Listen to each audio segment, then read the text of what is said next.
Funding for this program is provided by Annenberg CPB to advance Conforme a pressão dos bárbaros aumentava, os imperadores romanos ficavam mais despóticos, enquanto seus cidadãos ficavam mais empobrecidos. Por que o império finalmente caiu? Ou será que a pergunta é, por que ele durou tanto? A queda de Roma, neste episódio de A Tradição Ocidental.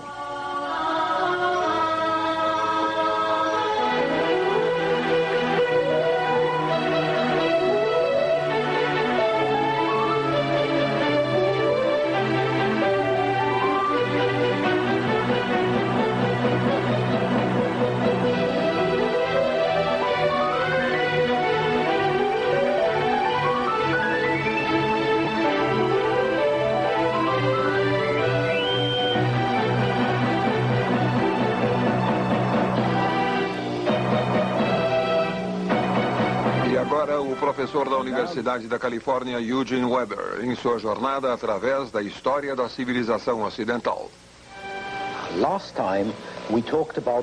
No último episódio, falamos sobre as tribos bárbaras que contribuíram para o declínio do Império Romano e também das medidas que os imperadores tomaram para impedi-lo, o que levou a um declínio ainda maior.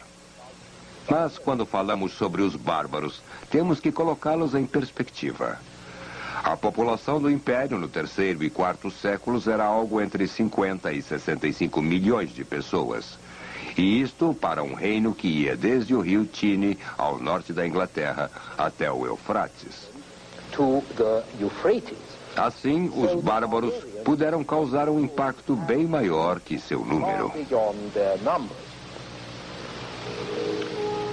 Tribos de germânicos e hunos podiam variar em tamanho de 50 a 100 mil pessoas, o que significava entre 5 mil a 20 mil guerreiros. Mas a população nativa também era pequena, assim como os exércitos romanos. Assim que um bando de bárbaros era eliminado ou assimilado, aparecia outro, e depois outro. Alguns dos imperadores romanos tentaram posicionar suas tropas para que parecessem estar em toda parte ao mesmo tempo, mas isso nem sempre era fácil. Após a metade do terceiro século, quando os bárbaros estavam por toda a parte, a vida urbana mudou dramaticamente para pior. As cidades costumavam ser grandes, centros abertos de vida e cultura, mas como se pode ver por este plano de uma cidade romana, em Chichester, na Inglaterra, agora havia se contraído e tornavam-se terrenos fortificados. Ainda é possível ver as linhas gerais da cidade, extremamente compacta e fácil de defender. Mesmo uma cidade grande como Bordeaux diminuiu para 28 hectares na época do fim do Império. A vida nestas cidades fortificadas tornou-se tão sombria que os aristocratas mudaram-se para suas casas no campo e construíram grandes vilas fortificadas como esta. Eles caçavam, davam festas e entretinham seus vizinhos e desenvolveram uma vida rural que seria normal para lordes ou cavalheiros dos próximos 15 séculos. Neste contexto, o grande proprietário tornou-se o rei local. Ele não pagava impostos e ninguém podia obrigá-lo. Pagava seus próprios guardas e homens armados, administrava a lei em suas propriedades, construía sua própria prisão e alimentava e protegia seus clientes, que eram, na verdade, seus súditos. E assim, no quarto século, a base da economia medieval e do sistema feudal que viria já estava em funcionamento. É possível ver também a queda da civilização romana refletida nas artes. Estátuas de imperadores e outros grandes homens eram agora feitas em duas seções. Um corpo padronizado que podia ser copiado e levado para qualquer lugar, e uma cabeça particular, que cada vez mais parecia com um pastor que havia comido sua ovelha. E a clássica calma deu lugar a uma expressão apática. O elegante naturalismo da arte helenística fora substituído por figuras mais cruas, ainda clássicas, mas ásperas e rígidas. Mais importante, houve um declínio na competência dos imperadores, o que seria grave num sistema onde o imperador era tudo, onde a capacidade e desejos do imperador eram cruciais. Na verdade, na República e no Império, Roma teve um problema institucional fundamental: a inabilidade de ajustar as instituições à escala e natureza das mudanças. Quando a República tornou-se grande demais, os romanos ajustaram-se, aceitando o governo pessoal de Augusto e seus sucessores. Nada era codificado ou regulado. Tudo era deixado ao acaso. E o acaso, às vezes, foi bom para Roma, às vezes não. No geral, a maior parte do segundo século foi um golpe de sorte, pois a morte deste homem, o imperador déspota Domiciano, em 96 d.C., abriu as portas a uma sucessão de soberanos de primeira classe. Nerva, Trajano, Adriano, Antonino e Marco Aurélio. Mas Marco Aurélio usou o sentimento familiar e não lógica para nomear seu sucessor. Em 180, seu filho Cômodo tornou-se imperador, um adolescente megalomaníaco que pensava ser Hércules. Ele sacrificou aos deuses um grande número de gladiadores e feras. Mantinha um harém de 300 concubinas e quase o mesmo número de homens. E finalmente foi assassinado, o que foi bom. Cômodo, mostrado aqui como Hércules, inspirou alguns regimes, onde a eficiência brutal alternava-se com uma loucura absoluta. Foi uma época em que a opressão pessoal podia ser remediada apenas pela iniciativa pessoal de elementos próximos ao poder, principalmente na forma de rebelião ou assassinato.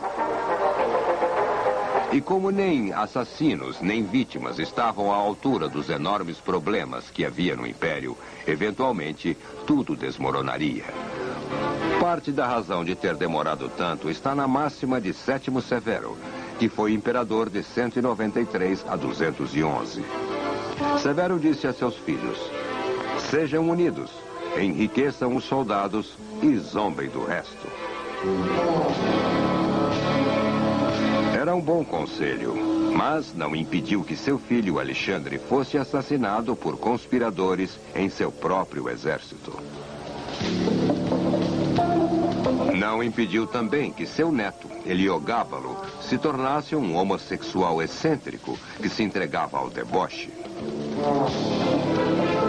Heliogábalo tornou-se imperador em 218, aos 14 anos, e reinou apenas 4 anos. Cometeu o erro de não dar atenção suficiente a seus soldados e foi morto por sua guarda pretoriana na latrina do quartel, num plano tramado por sua própria família. Na verdade, todo o terceiro século aparece como um período muito sombrio na história do Império. Um período de anarquia durante o qual a guarda pretoriana e os exércitos provincianos conseguiam colocar seus candidatos no trono imperial. O cargo de imperador era leiloado ao maior lance. Por trás desse declínio há também importantes divisões sociais. A partir do início do terceiro século, o exército era formado quase que somente por camponeses das partes menos civilizadas do Império. E estes soldados camponeses opunham-se violentamente à classe média urbana, que representou a liderança no Império Augustiniano.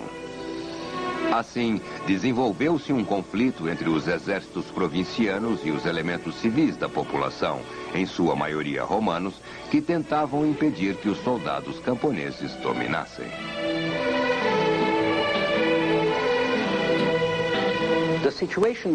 A situação ficou mais complicada com o fato de que cada legião se tornou responsável por seu recrutamento. Lembre-se de que a maior parte destas legiões estava estacionada nas fronteiras e, portanto, recrutava dos locais mais próximos ou, o que é mais provável, dos bárbaros do outro lado da fronteira. Este sistema reduziu ainda mais a personalidade romana do exército e produziu fortes tendências locais que podemos chamar de nacionalistas. Logo, o exército da Gália ou da Ilíria queria seu líder como imperador. E não havia mais o antigo sentimento de patriotismo imperial para um reino cosmopolita. E isto, por sua vez, acentuou o conflito pelo poder político, no qual todos os exércitos das fronteiras estavam comprometidos. Este século de caos resultou num império militarizado e um despotismo franco, com Diocleciano no final do terceiro século e com Constantino no início do quarto. Durante este período, as velhas tradições romanas foram respeitadas inercialmente, mas, na verdade, o governo era regido por membros da casta militar. O imperador era um soldado, e ele nomeava apenas soldados para posições de autoridade nas administrações centrais e provincianas. Isto criou uma aristocracia puramente militar, continuamente reforçada pelos recrutas bárbaros. No final, o Império foi, na verdade, uma monarquia oriental com os empecilhos de um Estado policial. Um reino no qual o corpo de cidadãos não mais buscava seus objetivos, mas tornara-se meramente um apêndice explorado de seus chamados defensores, as legiões. É assim que o historiador J.W. Thompson descreveu a corte de Diocleciano. O imperador era um deus e movia-se com absoluta soberania, reinando por direito divino. Seria quase verdade dizer que o mundo romano tremia a um gesto do imperador. Quanto maior a pressão bárbara no império, maior a justificativa para esse tipo de despotismo, divisão social e taxação extorsiva. Mas quanto mais extremos os imperadores eram nesta direção, mais eles centralizavam o poder, mais impostos cobravam. Quanto menos os civis romanos sentiam que tinham a defender, maior era a aceitação pelos bárbaros, que vinha quase que como um alívio. Pelo menos os bárbaros não cobravam impostos.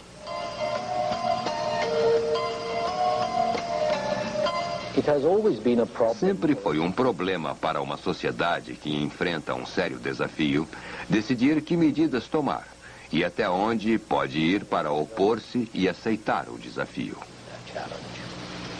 Se você diz que só pode preservar seu meio de vida adotando certas medidas que negam este meio de vida, que somente se pode preservar a democracia ou liberdade de expressão, limitando-os, por exemplo, ou preservar um alto padrão de vida com impostos, ou restringindo-o, ou preservar a liberdade pela divisão social, ou ordem moral pela Inquisição, você corre o risco de sacrificar exatamente as coisas pelas quais diz estar lutando.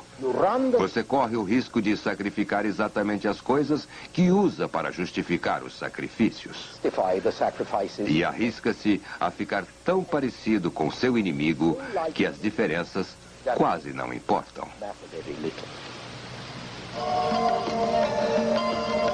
No caso da sociedade romana, a partir do IV século, a maioria dos civis estava em situação pior que os bárbaros no Reno.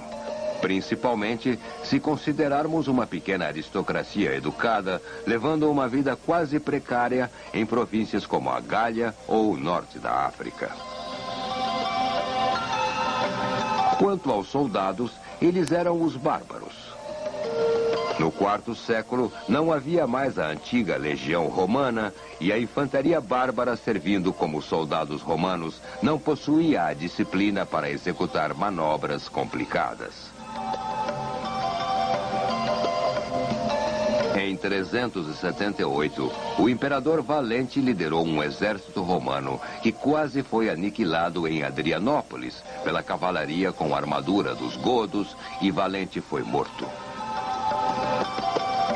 Esta foi provavelmente a pior derrota dos romanos desde os dias de Aníbal, 6 séculos antes.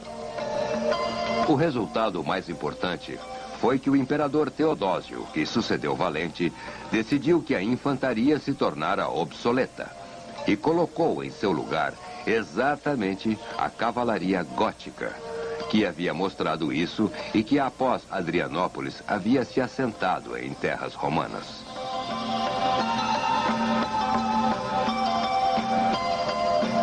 Com este ato, o cadáver da tradição militar romana foi oficialmente enterrado. E o sistema que o substituiu produziu os senhores de guerra góticos e sua cavalaria com armaduras. Estes foram os soldados que supervisionaram o desmembramento do Império Ocidental no V século.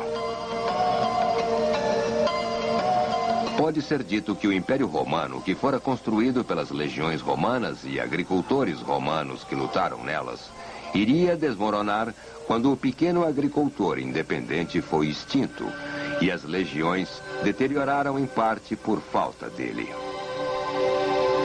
Agora, os soldados que chamamos de romanos são todos bárbaros pagos para combater outros bárbaros.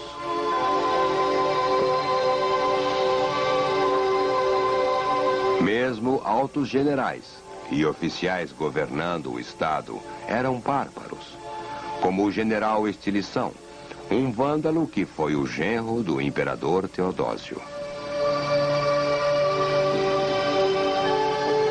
Em 402, Estilição levou a corte imperial para Ravenna, no Nordeste, onde estaria a salvo atrás dos pântanos, e onde seria mais fácil fugir de barco se o inimigo se aproximasse.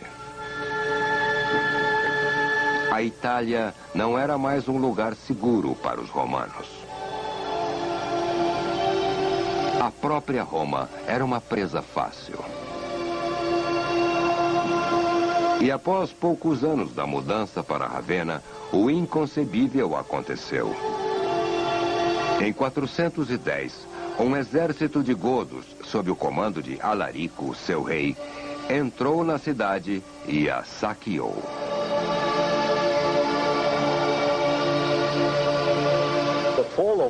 A queda de Roma foi o símbolo da queda de toda a civilização. O fim de sua segurança, embora apenas algo imaginário então, e o fim de um modo de vida. O mundo em que se vivia não podia mais ser considerado inercial. São Jerônimo, escrevendo de Jerusalém, comentou: se Roma pode perecer, o que pode ser seguro? Finalmente, o fim havia chegado e começou a busca de um porquê. Uma busca que fascinaria várias gerações de historiadores. Política suja na sucessão dos imperadores foi uma razão, assim como o declínio do poder militar e, é claro, o estrangulamento econômico.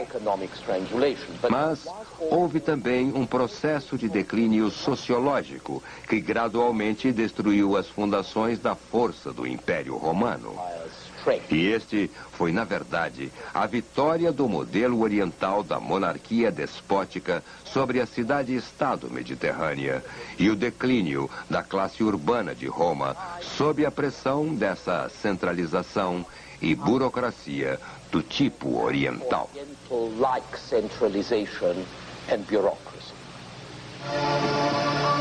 Para entender por que isto aconteceu, temos que ter em mente que o Império Romano jamais possuiu uma cultura realmente homogênea.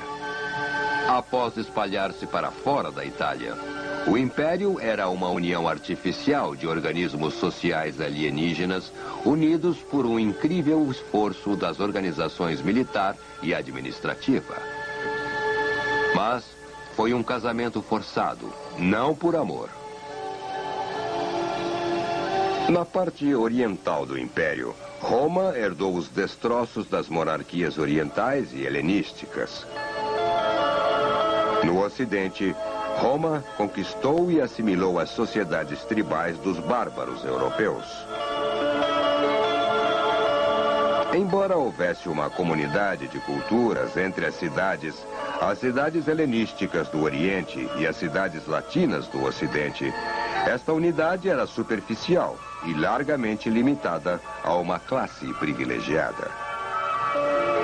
Era uma sociedade de consumidores, baseada no trabalho escravo e na exploração de indivíduos e classes súditas.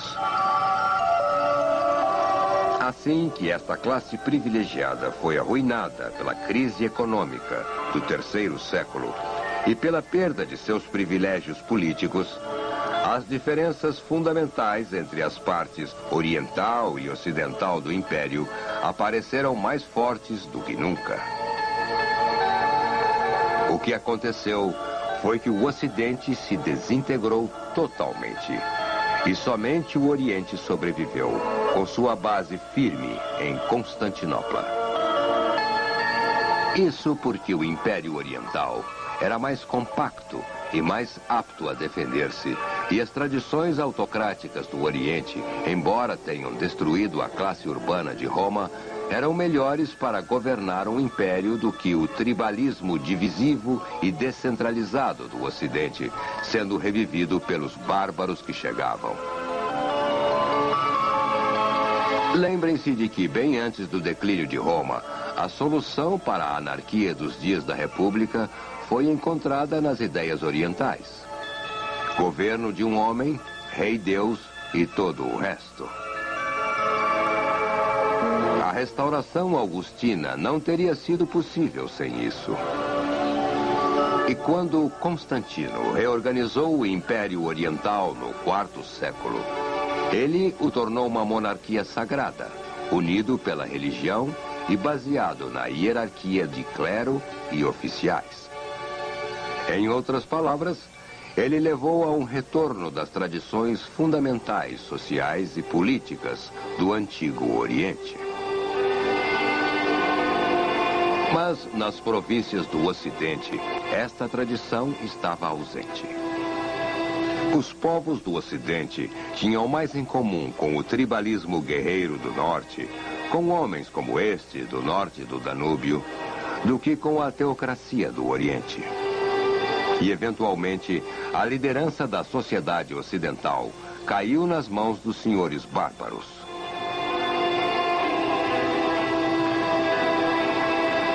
Da grandeza que era Roma, apenas ruínas, memórias e mitos sobreviveram no Ocidente.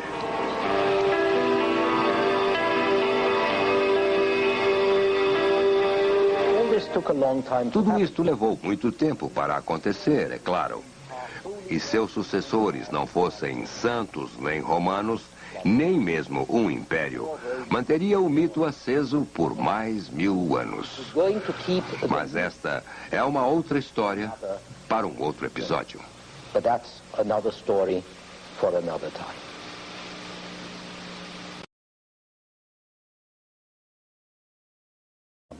It lasted as long as it did. And there, your guess is as good as mine. Perhaps the long, desperate resistance of emperors and generals and ordinary people may have had something to do with the belief that the Roman Empire represented the last empire, and that as long as the Roman Empire lasted, the end of the world would not take place. They believed that the empire was the last age of humanity. When it fell, that would be the end of mankind and the last judgment would be upon us. So there was good reason to keep it from ending.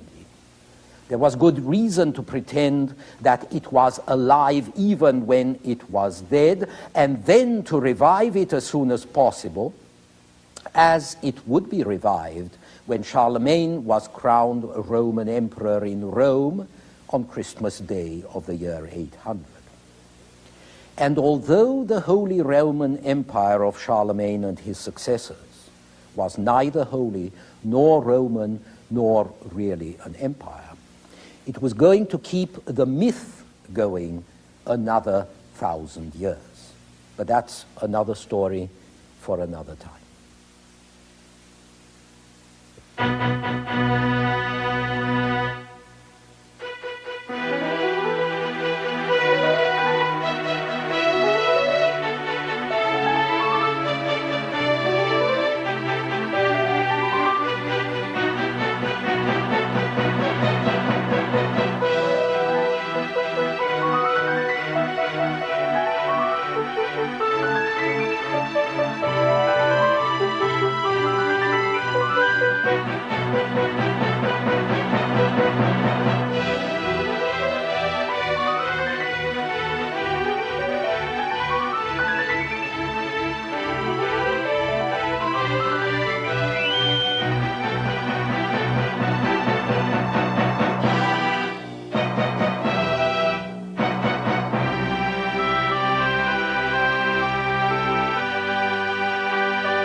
Funding for this program is provided by Annenberg CPB to advance excellent teaching.